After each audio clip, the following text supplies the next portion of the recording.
चहा घेण्याकरता चला म्हणे. त्यांचा एवढा आग्रह होता, मला थोडा वेळ होता, पुण्यापासून आळंदी थोडी जवळ आहे. म्हटलं ठीक आहे चला, म्हणलं आपल्याला किती वेळ लागणार आहे आळंदीला जायला. म्हटलं ठीक आहे मावशी येतो म्हटलं. त्या मावशीच्या सोबत त्यांच्या घरी चहा घेण्याकरता गेलो गड्या. चहा घेण्याकरता गेल्याच्या नंतर मावशीने चहा वगैरे केली, कप माझ्या हातामध्ये आणून दिला. मी चहा पिऊ लागलो आणि चहा पित असताना महाराज त्या मावशीने तिच्या मुलाला आवाज दिला. तिचा मुलगा आतमध्ये बसलेला होता. आवाज दिल्याच्या नंतर तिचा मुलगा बाहेर आला. बाहेर आल्याच्या नंतर त्यांनी माझं दर्शन वगैरे घेतलं. खिशातून 500ची कडक नोट काढली, माझ्या हातावरती टाकली, मी घेतली खिशात घातली. आपल्याला फक्त येऊ द्या माहिती महाराज.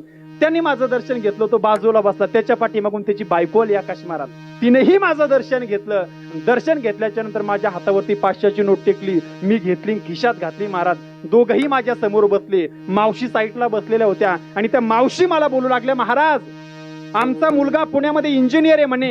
म्हणलं वा सुंदर. आमच्या सुनबाई ह्या सुद्धा इंजिनियर आहे म्हणे. म्हणलं बाबा अति सुंदर.